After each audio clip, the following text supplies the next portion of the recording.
"You'll never see them again, Eleanor." My daughter said it calmly, standing in the middle of the courthouse hallway. Behind her, a clerk was already leading my grandchildren away. Jake turned once, confused. Mia held the small stuffed rabbit I had sewn for her and looked back at me as if this were some strange game adults were playing. My lawyer grabbed my arm and whispered, "Don't react. Cameras are everywhere." But I wasn't looking at the cameras. I was looking at the document in Claire's hand. Power of attorney. The judge had signed it only minutes earlier. My house, my money, my right to make decisions about my own life, even my ability to see my grandchildren without permission. All of it had disappeared in less than 20 minutes. The courthouse hallway felt suddenly very quiet. I looked at Claire, my daughter, the child I had raised, protected, and trusted with everything. She smiled, just a small, controlled smile. And in that moment, something inside me went completely still, because suddenly I understood something terrifying. This wasn't a family misunderstanding. It was a plan. I'm glad you're here with me. If stories like this speak to you, take a moment to like the video, subscribe to the channel, and tell me in the comments what city you're watching from. That morning had started like any other. Cold Oregon rain tapped softly against the kitchen windows of my house in Portland. The sound was gentle, steady, the kind of rain that had accompanied most of my mornings for nearly 40 years. The kettle hummed on the stove. The smell of coffee filled the kitchen. And my grandchildren were arguing. Jake wanted blueberries in the pancakes. Mia insisted on chocolate chips. "Blueberries are healthier," Jake said with the authority of someone who had recently learned the word antioxidants in school. Mia crossed her arms. "Chocolate chips melt," she replied. "That makes them better." I stood at the stove flipping pancakes, pretending to negotiate peace between two very determined diplomats. "All right," I said finally. "One batch with blueberries. One batch with chocolate chips. The United Nations of breakfast has spoken." Jake nodded with reluctant approval. Mia cheered. For a moment, the kitchen filled with laughter. Those mornings had become the center of my life since my husband Henry passed away 5 years earlier. The house felt too quiet without him, but the children brought movement back into the rooms. Their voices filled the spaces where silence had settled. Our house stood on a quiet street lined with tall maple trees. Henry had bought it when Claire was still a toddler. Back then the roof leaked and the floors creaked with every step. But Henry believed in things that could grow. Over the years we repaired the roof, restored the floors, planted roses in the garden, and slowly built a life that felt steady and warm. Henry also built something else. A real estate company that started with a single duplex and grew into a portfolio of properties across half the city. By the time he died, the accountants estimated our assets at nearly $18 million. But money had never been the point. Family was. Claire had always been my pride. She was intelligent, ambitious, disciplined in a way I never had to push. She earned scholarships, graduated near the top of her class, and eventually built a career in corporate consulting that took her to cities I had only seen in magazines. When she married Trevor 3 years ago, I believed we had gained a son. Trevor was charming when I first met him. Perfect smile. Confident handshake. The kind of man who always seemed to know exactly what to say. That morning Claire arrived just after 9. I heard her heels on the front porch before the doorbell rang. She stepped inside wearing the same sharp navy coat she wore to most of her business meetings. Trevor followed behind her, scrolling through his phone with the distracted impatience of someone who believed every minute belonged somewhere else. "Morning, Mom," Claire said, kissing me on the head. Trevor nodded briefly. "Hey." Nothing felt strange at first. The children ran to show Claire their pancakes. Trevor poured himself coffee without asking. We carried our cups into the sunroom, Henry's favorite room in the house. Large windows looked out over the garden where the rose bushes were beginning to bloom again after winter. 4 years Henry and I had started every morning there. Coffee, newspapers, plans for the future. Now Claire sat across from me at the same table. She stirred her coffee slowly. The spoon tapped the porcelain cup. Once, twice, 3 times. Then she set it down and looked directly at me. "Mom," she said carefully, "we're worried about you." At the time I thought she meant my health. I had no idea she meant my freedom. Trevor leaned forward first, not Claire. He set his phone face down on the glass table, as if he were entering a meeting where the outcome mattered. "We've noticed some memory problems," he said. The words were delivered evenly, with the practiced calm of someone who had rehearsed them in the car. I felt my stomach tighten. "Memory problems?" Claire nodded slowly, eyes soft, almost sad. "You forgot to pick up Mia from school last week," she added. "That isn't true," I said immediately. My voice came out sharper than I intended. "I was early. I sat in the car line and listened to the radio while I waited." Trevor's mouth twitched the way it does when a person pretends they are being patient. "Mom," Claire said, using that gentle tone she used when the children were upset. "You don't have to argue. We're not accusing you. We're just concerned." Concerned. It was such a clean word. A polite word. A word that sounded like love if you didn't listen too closely. Trevor reached into his briefcase and placed a folder on the table. It landed with a soft, deliberate thump. Inside were papers, neatly stacked, carefully arranged with colored tabs along the edges. He opened it as if he were about to present evidence. "Medical reports," he said. I stared at the words at the top of the first page. A clinic logo I didn't recognize. A doctor's name I had never heard. Lines of typed observations about confusion, forgetfulness, disorientation. My throat went dry. Claire slid a second set of papers forward. "Witness statements," she said quietly. I scanned the first paragraph and felt heat rise behind my eyes. A neighbor claimed I had wandered outside in my robe, looking lost. A cashier claimed I had forgotten how to use my credit card. A school staff member claimed I had arrived late and upset and seemed unsteady. None of it matched my memory. None of it sounded like me. But it was written in official language, the kind that turns a lie into something that feels solid. Trevor turned another page. Photos. My kitchen counter with a few dishes in the sink. The recycling bin a little too full. A corner of the garage where Henry's old tools sat in a messy pile. Ordinary things. Normal things. The kind of small disorder that comes from living in a house instead of staging one. But in those glossy pictures, under the fluorescent courtroom imagination I suddenly felt pressing in, it looked like neglect. It looked like decline. It looked like proof. I lifted my gaze to Trevor. "Why do you have this?" I asked. Claire's hands were wrapped tightly around her coffee cup, knuckles pale. "We didn't want to scare you," she said. "We were hoping you'd agree to get evaluated. Voluntarily." Evaluated. The word landed differently than worried. It had weight. A door with a lock. Trevor spoke again, still calm. "If something happened, if you forgot the stove or got lost driving, or made a financial mistake, we'd never forgive ourselves." A financial mistake. My eyes flicked to the folder again, to the tab labeled assets. In that small motion, something in me shifted. Not fear, at least not only fear. Recognition. Because suddenly I could see the shape of what they were doing. They weren't sitting with me in the sunroom because they loved me. They were sitting with me in Henry's favorite room because it made the scene look softer. Grandmother in her own home. Adult daughter being responsible. Husband-in-law being practical. A story that could be told in court without anyone raising their voice. I glanced toward the doorway. Mia's laughter floated in, bright and careless. Jake said something about the gold crayon again. My chest tightened in a different place. Because the folder wasn't only about me. It was about them. The children. If the court believed I was incompetent, then Claire would become the reasonable parent stepping in. And I would become the unstable grandmother who needed supervision. A risk. A liability. Someone to be managed. Trevor tapped the folder lightly with one finger, as if to bring me back to the point. "We've already spoken to an attorney," he said, "just to understand the options." Claire's eyes filled slightly, as if she wanted me to see her as the reluctant one. "We're trying to protect you, Mom." Protect. Another clean word. But my body didn't believe it anymore. Because now, sitting there with Henry's roses visible through the rain-streaked windows, I understood something horrifying. They weren't worried about me. They were building a case. And if the court believed them, I could lose everything. My house. My money.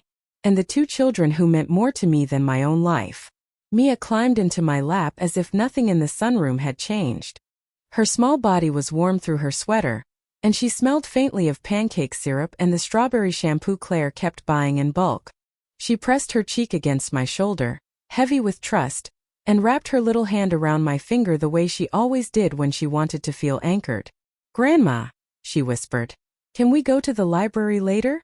I opened my mouth to answer, but my throat tightened instead. Because the fear I felt in that moment, sitting there with Trevor's folder on the table and Claire's careful face across from mine, was not new. It was the same fear that had flooded me years earlier, in another place where decisions were made too quickly, and where I had learned how powerless a person can become when the wrong people are holding the papers. The hospital hallway. That smell of disinfectant that never fully leaves your nose once you've lived in it for days. The thin squeak of nurses' shoes. The distant beep of machines that measure life like it's something you can tally and manage. Henry had collapsed on a Tuesday afternoon. One moment he was in the kitchen, loosening his tie, complaining about the traffic on I-5. The next, he was on the floor, one hand pressed to his chest, eyes wide with surprise, as if his own body had betrayed him without warning. I remember the sound my voice made when I called 911. I remember kneeling beside him and thinking, absurdly, that I should have taken the roast out of the oven first. And then I remember the way the paramedics moved. Fast, trained, mercilessly efficient, because in an emergency tenderness is a luxury. At the hospital, they worked on him behind a curtain that fluttered each time someone brushed past. I stood in the hallway holding Henry's wallet and phone, staring at the small dark smudge of blood on my sleeve from where he'd coughed. And when the doctor finally came out, his face already arranged into that careful neutrality, I understood before he spoke. That day split my life into two chapters. Before Henry. And after Henry. Henry had built our company from nothing. Not the glamorous kind of nothing people like to romanticize, but the real kind: late nights, second mortgages, cheap suits, and coffee that tasted like burnt metal because you keep reheating it until it's gone. He started with one small duplex and a belief that neglected buildings could be turned into steady income if you treated them like living things instead of burdens. I handled the books, the paperwork, the scheduling. He handled the negotiations, the repairs, the tenants who called at midnight because a pipe had burst or a furnace had died. We weren't famous. We weren't flashy. But we were consistent. Over time, consistent becomes powerful. We bought more properties. We hired the right people. We learned how to protect ourselves legally, how to read contracts like threats, how to see risk before it had a chance to bloom. By the time Henry died, the accountants spoke in numbers that didn't feel real to me. Nearly 18 million, they said, as if they were describing the weather. But money had never been the point. Family was. Claire had been our pride from the moment she could read. She was focused in a way other children weren't. She finished her homework early. She asked questions that made adults pause. She watched everything. When she got into college, Henry cried quietly in the garage so she wouldn't see him. I paid her tuition without blinking because that's what we had worked for. To give her choices. To give her stability. To give her a life that didn't require her to worry about rent or grocery bills, or whether a single mistake could destroy everything. When she became successful, I was proud in the quiet way older women are proud enough to be careful with it, proud enough not to suffocate her with it. And when she married Trevor 3 years ago, I told myself we were lucky. He was charming at first. He knew how to make eye contact just long enough. He laughed at my jokes. He brought wine and called me ma'am in a voice that sounded respectful. Henry would have liked him, I thought. Or at least Henry would have challenged him the way he challenged men who smiled too easily. But Henry wasn't there anymore. And I had grown used to doing what widows do. I adjusted. I accommodated. I tried to keep the family together by being flexible, by being generous, by telling myself that discomfort was just the price of keeping peace. Now, with Mia's hand curled around my finger, I looked past her toward Trevor's folder and Claire's lowered gaze. And I felt something settle into place with cold clarity. This fear wasn't about my pride. It wasn't even about my money. It was about the children. Because the moment someone convinces the court you can't make decisions, they don't just take your assets. They take your voice. They take your place in your own family. And sitting there in Henry's sunroom, with rain streaking the windows and my granddaughter breathing softly against my shoulder, I realized I wasn't fighting for a house. I was fighting to remain real. The first time I met Trevor, he was almost too charming. It was 3 years earlier, at a small restaurant Claire loved near the river. She had called me that afternoon with a brightness in her voice that I hadn't heard since she was in college. "Mom, I want you to meet someone." When Trevor walked in, he carried himself with the easy confidence of a man who believed every room would eventually belong to him. Tall, well-dressed, perfectly relaxed. He shook my hand firmly and looked directly into my eyes. "Mrs. Whitmore," he said warmly, "Claire talks about you all the time." At the time I remember feeling relieved. Widowed mothers worry quietly about the men their daughters bring home. We look for signs, tone of voice, posture, the way a man listens when someone else is speaking. Trevor seemed attentive, polished, safe, but children notice things adults often ignore. When Trevor bent down to greet Jake and Mia for the first time months later, Mia stepped behind my leg without a word. She wasn't usually shy. She peeked out at him with cautious eyes, clutching my skirt. Trevor laughed it off. "Guess I'm scary," he joked. Everyone else laughed too. But I remember how Mia stayed pressed against me for the rest of that visit. At first the red flags were small. The kind that slip quietly into conversations and disappear before anyone can examine them properly. Trevor liked to make jokes about age. "Honestly," he said once during dinner, swirling wine in his glass, "I don't know why older people insist on managing their own finances. My grandfather nearly lost everything before my uncle stepped in." Claire had laughed lightly. "Mom's different," she said quickly. Trevor smiled at me. "Of course," he replied. But the comment stayed with me longer than it should have.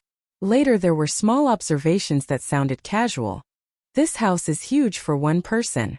You must spend a fortune maintaining all this property. Have you ever thought about simplifying things a little?" Simplifying. Another clean word.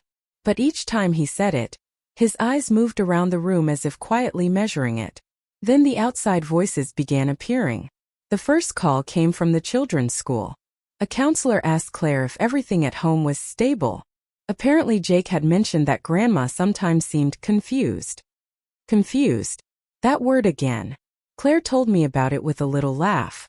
"Kids exaggerate everything," she said. Still the comment lingered.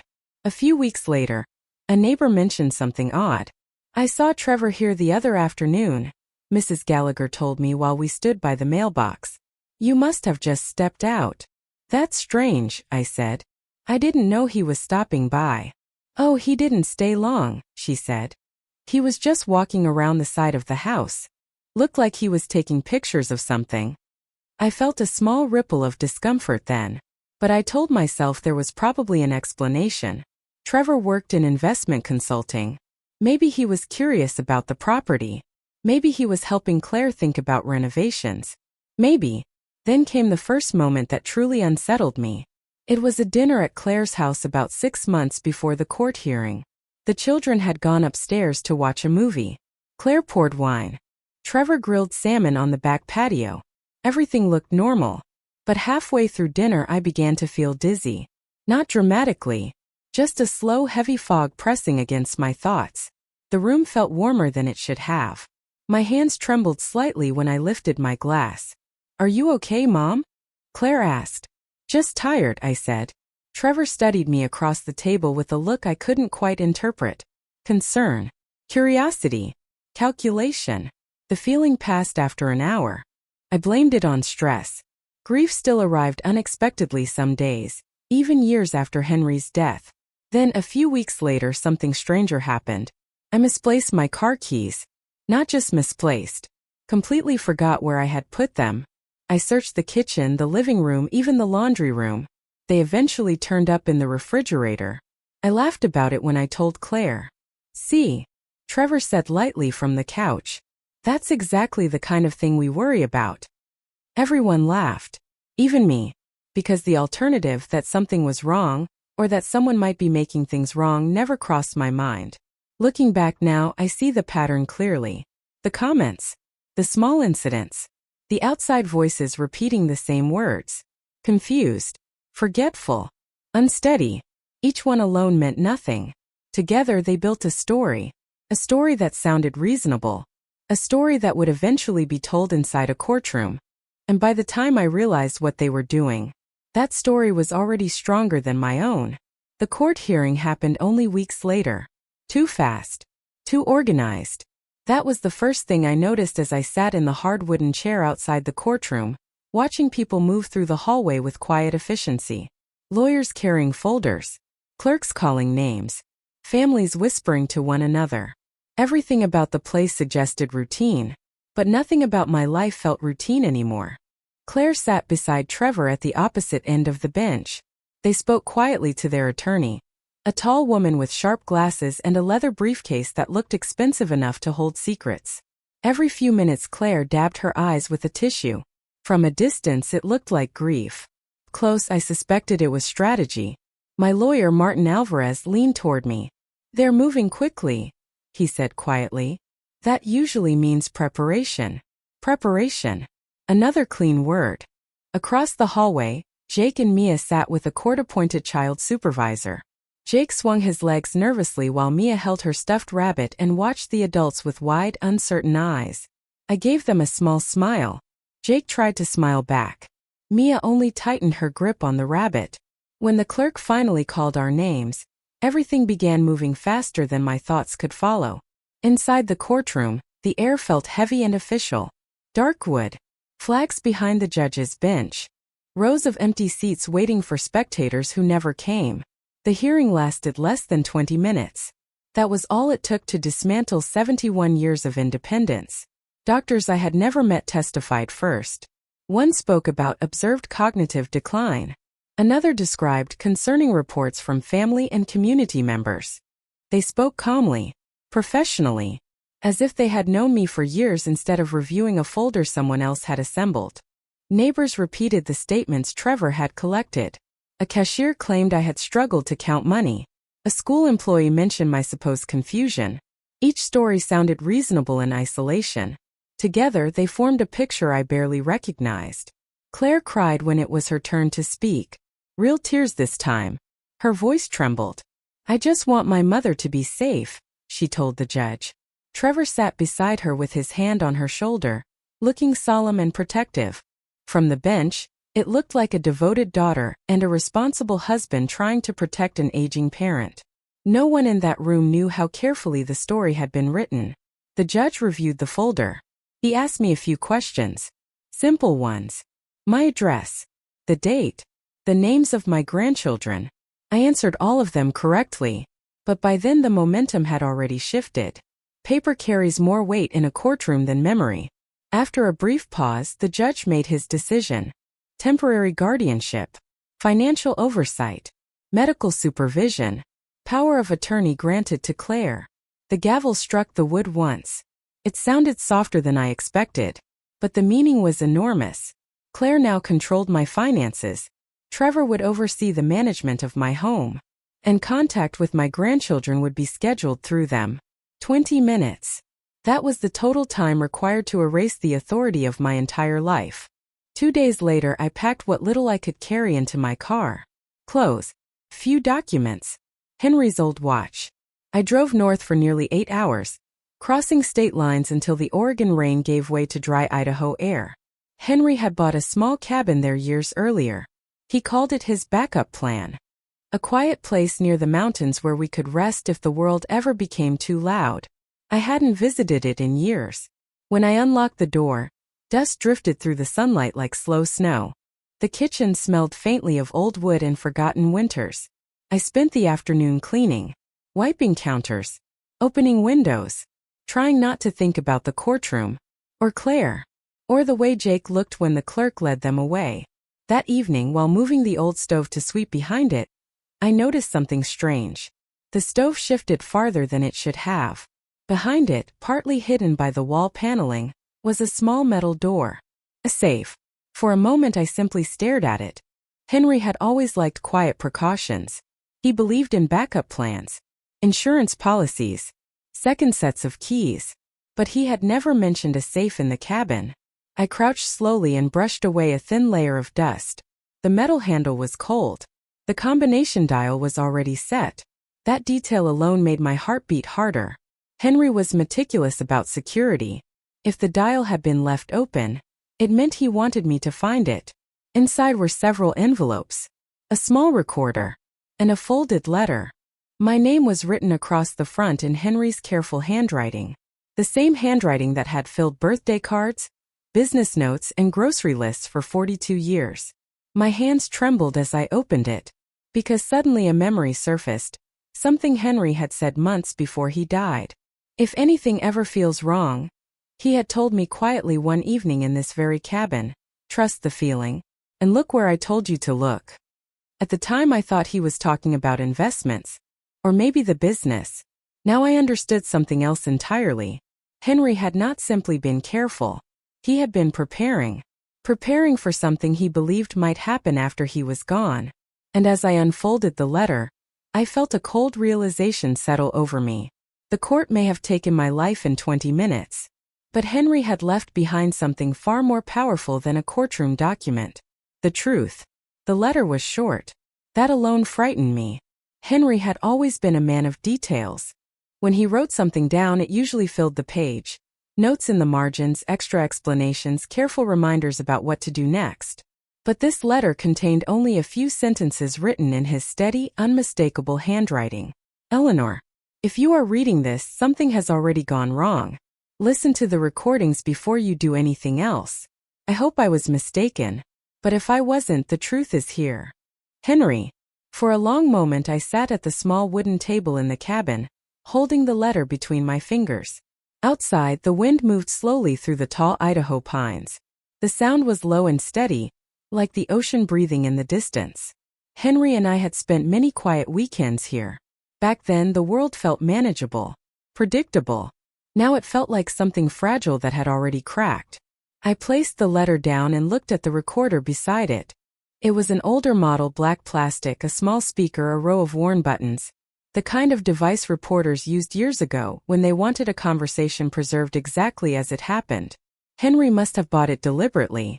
My hand hovered over the play button. Part of me already understood that once I pressed it, something in my life would change forever. Still, I pressed it. At first there was only static. A faint crackling sound. Then voices. Trevor's voice came first. Clear. Relaxed. It won't be difficult, he said. My body went completely still. She already trusts us. A second voice answered. Claire. Quieter than usual. Uneasy. I don't like talking about this. Trevor gave a short laugh. You don't have to like it, he replied calmly. You just have to understand the numbers. Paper rustled somewhere near the recorder. The properties alone are worth millions, Trevor continued. Once she's declared incompetent, everything moves through you. A long silence followed. Then Claire spoke again. What about the kids? Trevor answered immediately. They'll stay with us more often. That actually helps our case. Judges love the family narrative. The recording ended with the scrape of chairs across a floor. I stared at the small recorder in my hand. The cabin felt colder suddenly. Press play again. This recording was shorter. Trevor again. But this time his voice carried a sharper edge. More certain. More impatient. Once the old woman is declared incompetent, the money is ours. The words landed in the quiet room like a hammer striking wood. I realized then that my hands were trembling. Not from fear. From grief. Because in that moment I understood something almost worse than losing my house. Claire had known. Maybe not every detail. Maybe Trevor had pushed the plan further than she imagined. But she had sat in that room. She had heard those words. And she had not stopped him. Inside the safe were more envelopes. Henry had labeled each one carefully. Financial records. Background reports. Legal documents. The deeper I looked, the clearer the picture became. Trevor had a history. 3 previous marriages. 2 quiet fraud investigations. Several failed businesses that ended with sudden settlements and missing investors. Henry had discovered all of it months before his heart attack. He had even printed copies of court filings and bank records. On one page Henry had written a short note in the margin. Watch him. Just 2 words. But suddenly they felt enormous. The next morning I drove back to Portland. The highway stretched for miles beneath a pale gray sky. I barely noticed the scenery passing the windows. My mind kept replaying Trevor's voice. Once the old woman is declared incompetent. When I arrived at Martin Alvarez's office, he listened to the recordings without interrupting. The small speaker on his desk filled the quiet office with Trevor's voice. The money is ours. Martin leaned back slowly in his chair. For several seconds he said nothing. Then he exhaled. Well, he said quietly, that changes everything. Within 48 hours he filed an emergency motion with the court. The judge scheduled a new hearing. This time the courtroom felt very different. Not physically. The same dark wooden walls. The same American flag behind the judge's bench. But the atmosphere had changed. Reporters sat in the back row. 2 investigators stood near the door. Word spreads quickly when money and betrayal appear in the same story. Claire entered the courtroom looking pale and exhausted. Trevor walked beside her with the same confident posture he always carried. He believed the previous ruling had secured everything. Martin stood beside me when the judge ordered the recordings played. The first recording echoed through the courtroom speakers. Trevor's calm voice filled the room. It won't be difficult. She already trusts us. A faint murmur spread through the spectators. The second recording followed. Then the third. Each one clearer. Each one impossible to explain away. When the final sentence played. Once the old woman is declared incompetent, the money is ours. The entire courtroom went silent. Even the judge stopped writing.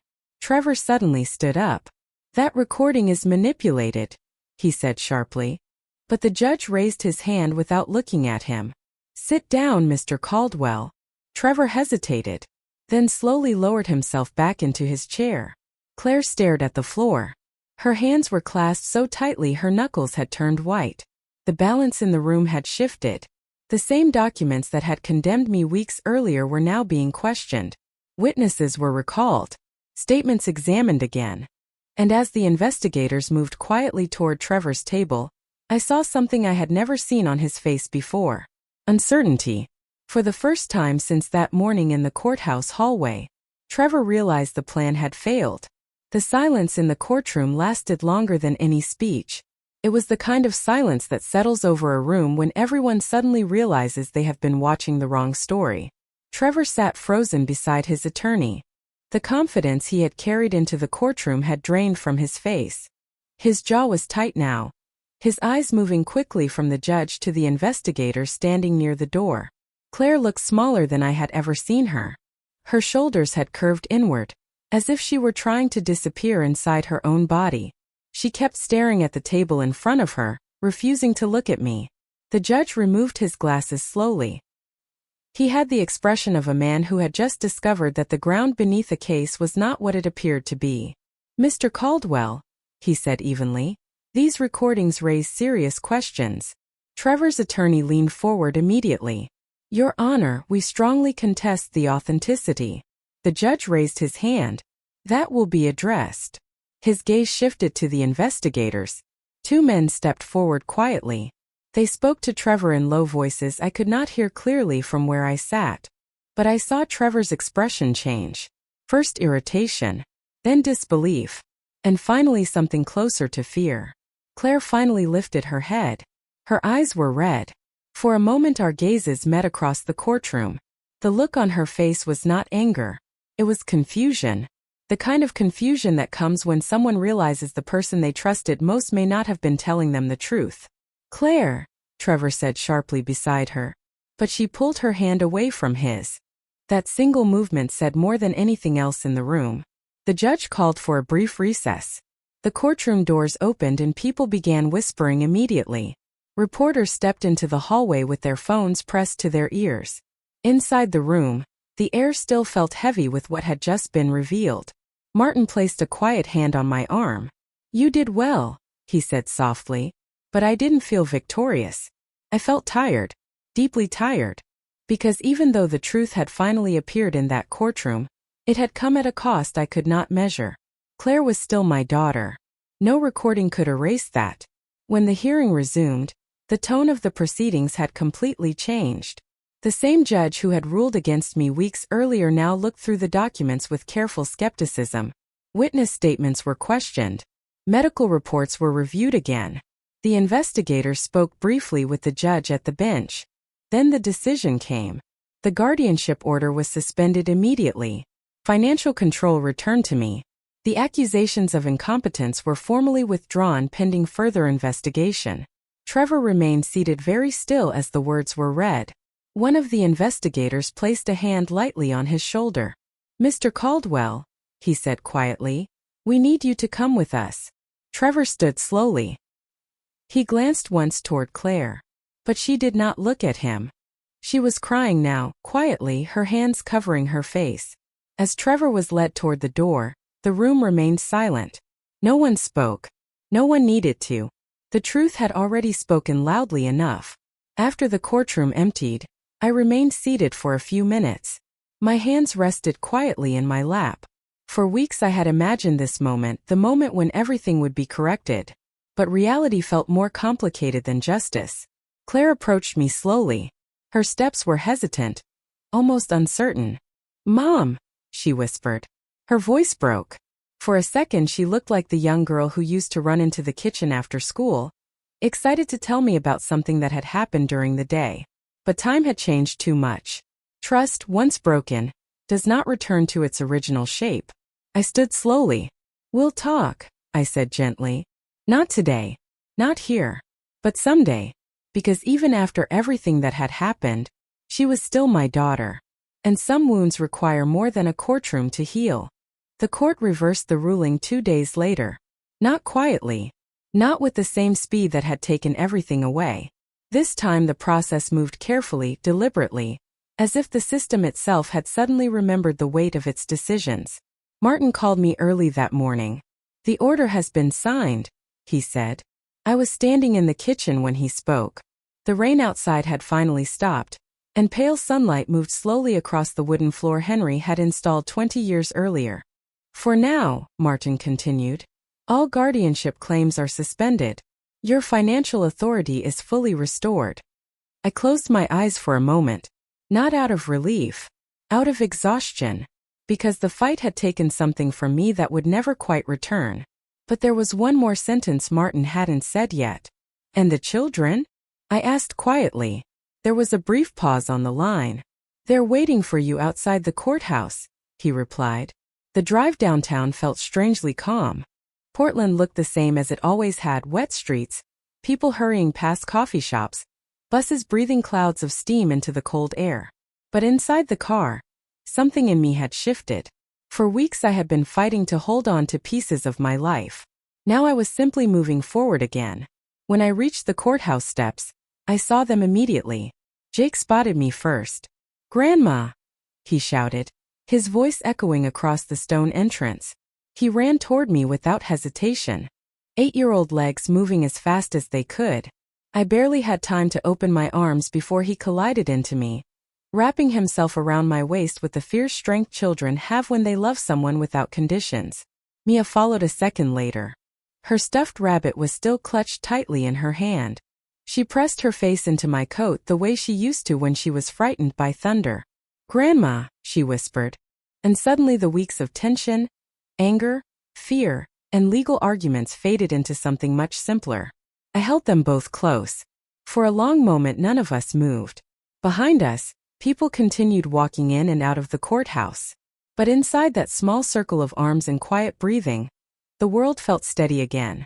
Later that evening we sat together in the sunroom, the same room where everything had begun. The rain had returned, tapping softly against the tall windows. The garden outside looked darker now, the roses bending gently under the weight of water. Jake sat cross-legged on the floor, building a tower from the wooden blocks Henry had carved for him years earlier. Mia curled beside me on the couch, her head resting against my shoulder. The house felt alive again. Not perfect, not untouched by what had happened, but alive. Claire had not come that evening. Martin told me she had spoken to investigators for several hours after Trevor's arrest. There were things she was only beginning to understand. Some truths take time to settle, and some apologies require courage that doesn't appear overnight. I looked around the sunroom quietly. Henry's chair still stood near the window. His old reading glasses rested on the side table where he had left them years ago. For a long time after he died, I couldn't bring myself to move them. Now I realized something. Henry had protected me even after he was gone. He had seen danger coming. And he had trusted that when the moment arrived, I would have the strength to face it. Outside, the rain continued falling. But inside the house, the warmth of the lamps and the soft voices of the children filled the space again. For the first time in months, I felt safe. Sometimes the people who try to destroy you underestimate something powerful.